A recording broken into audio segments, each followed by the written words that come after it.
to be a great game, but what I'm trying to say is there's no reason other than the fact that the best running backs in the nation are on Ohio State. I get that. But this is at Oregon. And as you said, teams have not traveled well this year. I don't care which conference it is. So that's why I'm picking Oregon. All right, Dister. Hey, it's Seekers Sports here. Big Ten Week 8. It's time for the weekly podcast. Let's go. The first game we have is tomorrow on Friday night. It's Oregon at Purdue. And the bottom line here, Oregon is a 28.5-point favorite right now. Over under 60. So I'm going with Oregon, obviously the number 2 team in the nation, at 1-5 Purdue. Purdue's really struggling. I'm going Purdue. And here's why. Because I'm just kidding. I'm going Oregon. Oregon's going to get the win. Oregon's going to be 7-0 and ranked number 2. And Texas has a big game this week, so we'll see how that goes if Oregon can stay number 2. Now this next game, Nebraska at Indiana. This is a crazy one because Indiana is very good. Indiana is undefeated, and Nebraska only has one loss to a very good Illinois team. This one is at Indiana. So this is a toss-up game. I can see Indiana pulling the win because they're the better team. And so I'm going with Indiana this week. Nebraska, look, this is going to be the downfall of Nebraska's season. Nebraska's going to lose to Indiana. They're going to be 5-2. They still have a tough road ahead of them because they did lose to Illinois. Illinois may or may not pan out to be all that great, but they're looking decent. You know, they're no Ohio State, they're no Rutgers, but I'm thinking, it's got Penn State in there. I mean, so these are middle of the road Big Ten teams, even though they only have one loss or they're undefeated. But Indiana is on a different level. So I'm going to go with Indiana on this win. And I know the people are going to disagree with me. Probably only Nebraska fans.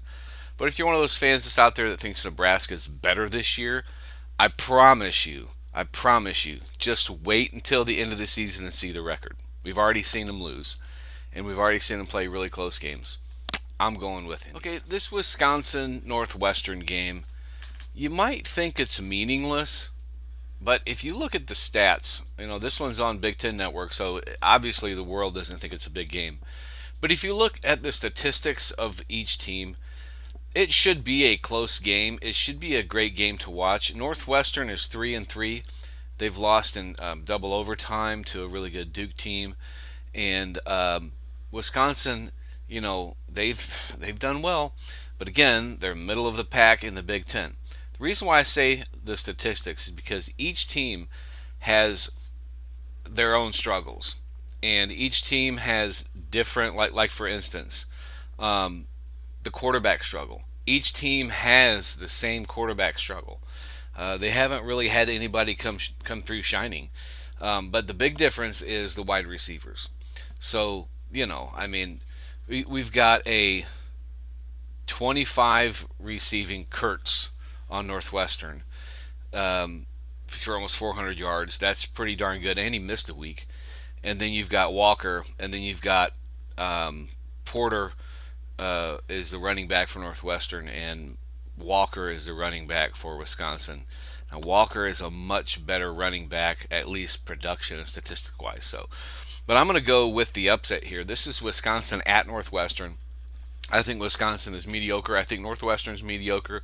But this is their last home game at their temporary field before they start playing in Wrigley Field for the rest of the year, which by the way is pretty damn cool.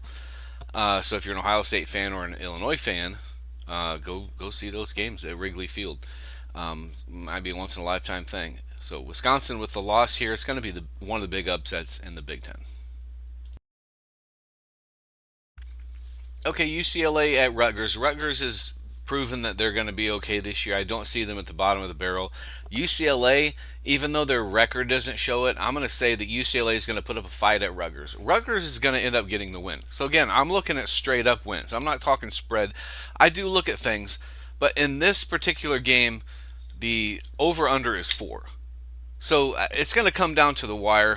These lines are usually pretty good, and honestly, the rest of the games this week, the lines are pretty dang close. I feel like UCLA is better because of the things we talked about last week. They've had a gauntlet of a schedule up until last week. So I'm picking Rutgers because UCLA has to travel all the way across the country, and as we can see with the Ohio State Oregon game, that didn't fare so well for the Buckeyes last week. So this one I'm going to go Rutgers, but I'm going to say UCLA is going to put up a good fight. Okay, game of the week for me, and I think for everybody in the Big Ten, is Michigan at Illinois. Both teams have proven that they're okay.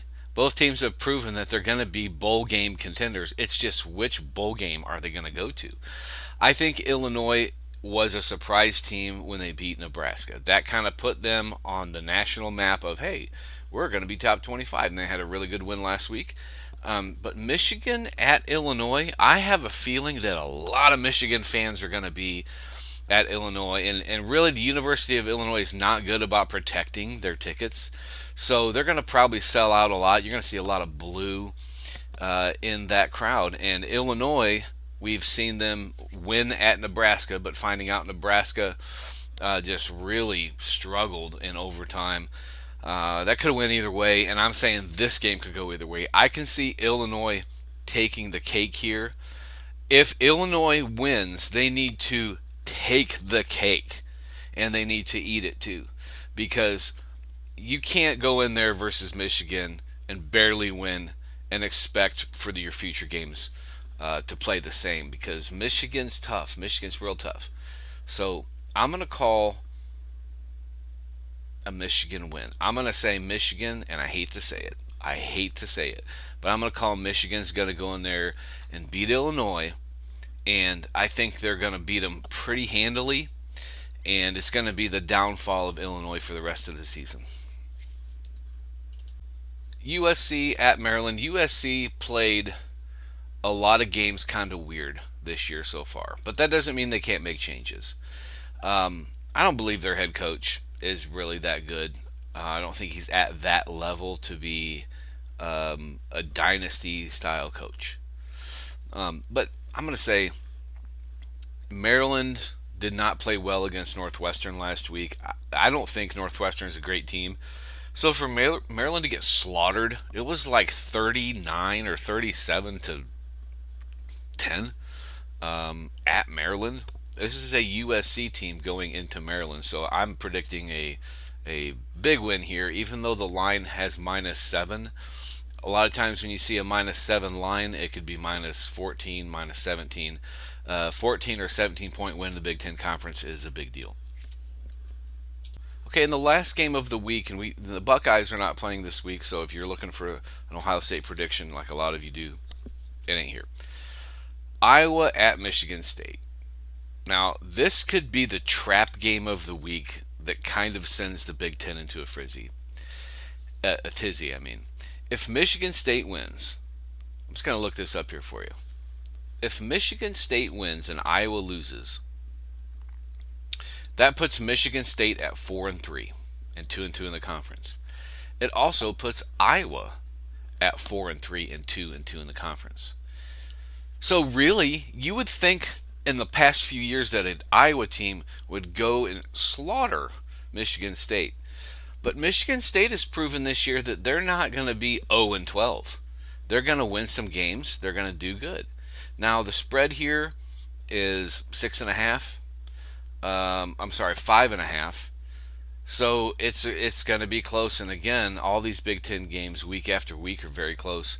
Really tough to predict, really tough to bet on. But here's the difference, right?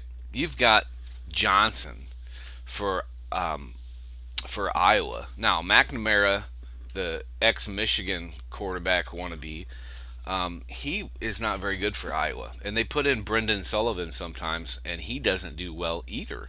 Matter of fact, last week, Sullivan was on the goal line and botched like 3 plays in a row. I mean, didn't catch the ball, fumbled the ball, tried to throw a pass that was like an incomplete slash, I don't know. It was just terrible by Brendan Sullivan.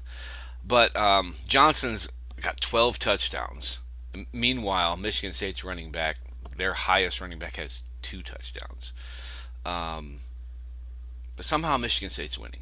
So a few games, they're 3-3. But I'm going to predict an Iowa win here, just because I think Iowa is the better team. I don't care where they're playing. If it was at home for Iowa or if it's at Michigan State, I think Iowa's going to win either way, even though their records don't say the same. Now, if Michigan State wins, we're going to have a whole different talk about Iowa next week. But going with the Hawkeyes here. Going with the Hawkeyes here.